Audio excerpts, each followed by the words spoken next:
Welcome two shortcut. जैसे कि आप जानते हैं हम पिछले वीडियो में भी हिंदी ग्रामर चैप्टर नंबर 17 हमने किया था विशेषण। तो ये जो वीडियो है यहाँ हम करने वाले हैं चैप्टर नंबर 18 जिसका नाम है क्रिया, जिसको अंग्रेजी में हम कहते हैं वर्ब। वर्ब मतलब क्रिया, यानी कि एक्शन वर्ड। जो भी आप काम करते हैं उसको हम कहते हैं वर्ब, उसको हम कहते हैं क्रिया।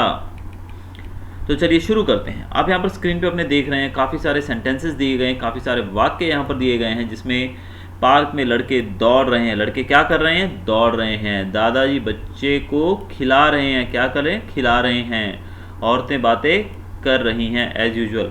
औरतें क्या कर रही हैं? बातें कर रही हैं। फूलों पर तितलियां हैं। फूलों पर तितलियां हैं यानी कि बैठी हैं। अब यहाँ पर आप देखिए दौड़ रहे हैं, बच्चे को खिला रहे हैं, बातें कर रही हैं। ये सब जो हैं ये शब्द हमें बताते हैं कि वो व्यक्ति या पर्टिकुलर पर्सन क्या कर रहा है। अतः ये सब क्या हैं? क्रियाएं हैं।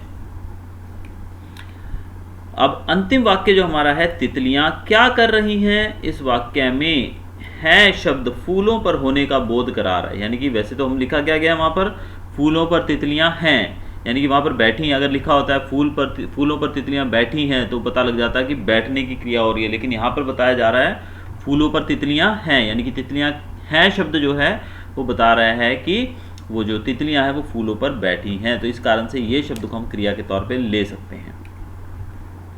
अब प्रत्येक कार्य की दो विधियां होती हैं। पहला काम का करना, जैसे कि दूसरा होता है काम का होना। अध्यापक पढ़ा रहे हैं। अध्यापक क्या कर रहे हैं? पढ़ा रहे हैं, यानी कि काम कर रहे हैं। पिताजी अखबार पढ़ रहे हैं। पिताजी भी अखबार पढ़ रहे हैं, यानी कि दोनों काम कर रहे हैं। काम का होना, यानी कि वर्षा हो रही है।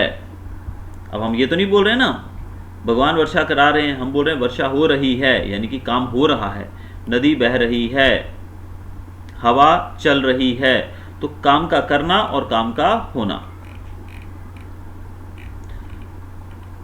जिन शब्दों से किसी कार्य के करने या होने का पता चले उन्हें क्रिया कहते हैं। तो क्रिया को हम कैसे समझ सकते हैं कि कोई भी शब्द जो हमें बताता है कि कोई कार्य किया जा रहा है, कार्य के करने या फिर होने, यानी कि या तो उसको कोई कर रहा है, जैसे कि अध्यापक पढ़ा रहा है, या फिर बारिश हो रही है, तो यानी कि करने या होने का पता लगे उसको हम कहते हैं क्रिया। क्रिया का मूल रूप धातु कहलाता है। क्रिया का जो मूल रूप है उसको हम धातु कहते हैं। जैसे कि खेल, खा, पक आदि मूल धातु हैं। खेलना, खाना, पकाना ये सब क्रियाएं हैं।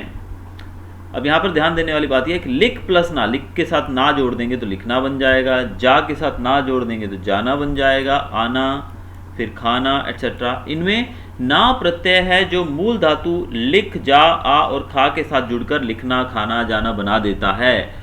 तो कहने का भाव यहाँ पर ये है, आना, जाना, लिखना, सोना, गाना, डोंट गेट कंफ्यूज। सिंपल ये यहाँ पर कहा गया है कि यहाँ पर जो ये शब्द है आप देख रहे हैं जिनको मैं सर्कल कर रहा हूँ, जा, लिख, आ और खा, ये शब्द जो हैं इनको हम मूल धातु कह सकते हैं। और जब इनके साथ हम प्रत्यय लगा देते हैं, क्या लगा देते हैं? प्रत्यय। कौन सा प्रत्यय है ये? ना। सब जगह पर हमने ना लगा दिया है तो बन गया है क्रिया। अब क्रिया के भेदों के बारे में देखते हैं हम। क्रिया के दो भेद बताए गए हैं भाई। अब ये दोनों भेद कौन कौन से हैं? पहला बताया गया है सकर्मक क्रिया, दूसरा बताया गया है अकर्मक क्रिया। अब हम चलेंगे पहले सकर्मक क्रिया की तरफ, जिसको अंग्रेजी में हम ट्रांजिटिव वर्ब भी कहते हैं। ये भी आप इंग्लिश ग्रामर में पढ़ चुके होंगे, ट्रांजिटिव वर्ब। तो सकर्मक। अब राहुल खाना खा रहा है। राहुल क्या कर रहा है? खाना खा रहा है। टोकरी में क्या रखे हैं? सेब रखे हैं। अब ये दो वाक्य हैं, इनमें खा रहा है क्रिया का सीधा फल क्रमशः खाना और रखे हैं क्रिया की सीधा फल यानी कि सेब पर उसका प्रभाव पड़ रहा है। तो यहां पर आप देख रहे हो कि खा रहा है, क्रिया तो क्या है? खाना। क्रिया तो खा मतलब क्या कर रहा है? काम, खाने का काम कर रहा है। क्या खाने का काम कर रहा है? वो खाना, यानी क्या खा रहा है? वो खाना। तो खा जो शब्द है उसका खाना, खाने पे प्रभाव पड़ रहा है। और यहाँ पर सेब जो हैं रखे हैं। अब क्रिया क्या है? वो पड़े हैं, वहां पे रखे हुए हैं। क्या रखे हुए हैं? सेब। तो ये जो क्रिया रहती है इनको हम सकर्मक क्रिया कहते हैं। जिन क्रियाओं का फल कर्म पर पड़ता है उन्हें सकर्मक क्रिया कहते हैं। यानी कि ये क्रियाएं जो हैं इनका जो प्रभाव है वो यहाँ पर खाना और यहाँ पर सेब के ऊपर पड़ रहा है, इस कारण से इस क्रिया को हम कहेंगे सकर्मक क्रिया। अब क्यों सकर्मक क्रिया कहा जाता है?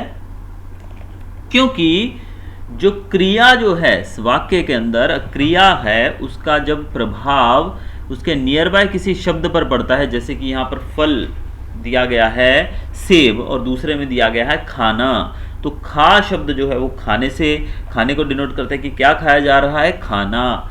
क्या रखे हैं, सेब। तो ये दोनों शब्द जो हैं इनको हम सकर्मक क्रिया कह सकते हैं।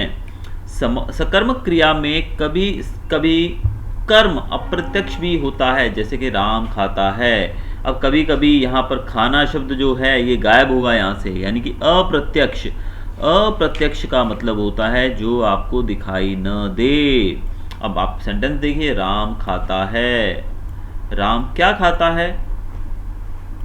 अब यहाँ पर हमें पता ही नहीं है क्या खाता है, भाई राम खाता है, परंतु ये तो तय है कि वो कुछ ना कुछ अवश्य खाता है, इसलिए यहाँ पर भी कौन सी क्रिया है, सकर्मक क्रिया है। अब हम एग्जाम्पल लेते हैं, जैसे राम खाता है। अब वो क्या खा रहे हैं यहाँ पर बताया नहीं क्या, राम सेब खाता है, राम आम खाता है, राम केला खाता है, राम खाना खाता है। राम क्या खाता है यहाँ पर कुछ भी बताया नहीं गया, लेकिन पॉसिबिलिटी है कि वो कुछ ना कुछ तो खा रहा है। इस कारण से इस सेंटेंस के अंदर, इस वाक्य के अंदर जो क्रिया है वो अप्रत्यक्ष है। क्या है वो? अप्रत्यक्ष, यानी कि हमारे सामने वो दिखाई हमें नहीं दे रही है, वो अप्रत्यक्ष क्रिया है। तो यहां पर हम देखेंगे सकर्मक क्रिया हमें मिलेगी। सकर्मक क्रिया जो है उसके भी दो भेद बताए गए हैं। सकर्मक क्रिया के दो भेद हैं, पहला है एक कर्मक और दूसरा है द्विकर्मक। जिन क्रियाओं में एक ही कर्म होता है, यानी कि जहां पर एक कर्मक, जैसे कि नाम ही हमें सजेस्ट कर रहा है एक कर्मक और द्विकर्मक, एक मतलब जहां पर एक ही क्रिया हो, तो ऐसी क्रियाएं जहां पर एक ही कर्म होता है, जैसे कि बालक गेंद खेलता है, चिड़िया दाना चुग रही है, गाय घास खाती है। अब यहां पर बताया गया है कि गेंद, दाना और घास जो है ये केवल एक कर्म है, यानी कि गाय क्या कर रही है, घास खा रही है, एक ही काम कर रही है वो। चिड़िया क्या कर रही है, दाना चुग रही है। बालक क्या कर रहा है, गेंद से खेल रहा है। यानी कि एक ही कर्म बताए गए यहाँ पर। इस तरह की क्रिया को हम कहते हैं एक कर्मक क्रिया। अब दूसरी जो क्रिया है हमारी वो है द्विकर्मक क्रिया। जिन क्रियाओं के दो कर्म होते हैं, कितने कर्म होते हैं, दो कर्म, उनको बोलते हैं द्विकर्मक क्रिया।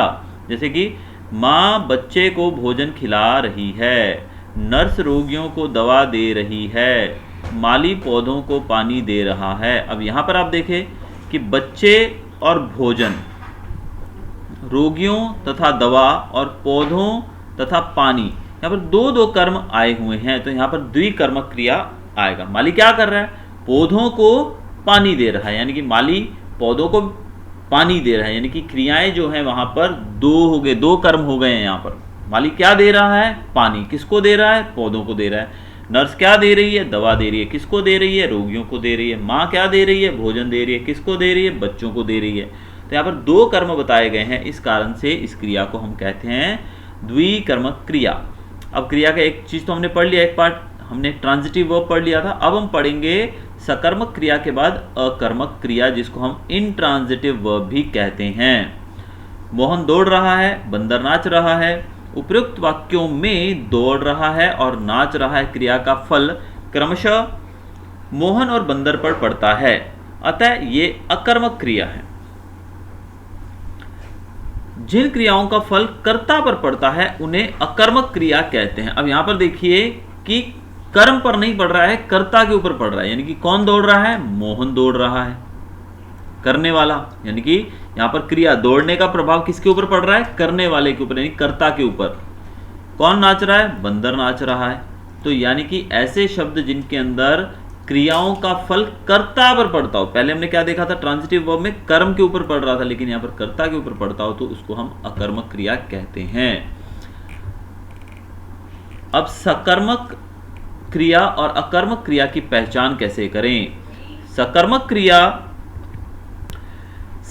क्रिया की पहचान के लिए क्या, किसे और किसको लगाकर प्रश्न कीजिए। यानी कि अगर सकर्मक क्रिया आपको खोजनी है, यानी कि अगर आपको सकर्मक क्रिया की पहचान करनी है तो उस वाक्य को पढ़ने के बाद उसमें क्या, किसे या फिर किसको शब्दों को लगाकर प्रश्न बनाइए। अगर उत्तर मिल जाता है तो सकर्मक क्रिया है। ये बहुत अच्छी टिप दी है। देखिए, राम पुस्तक पढ़ता है, अब ये सेंटेंस है हमारा, राम पुस्तक पढ़ता है।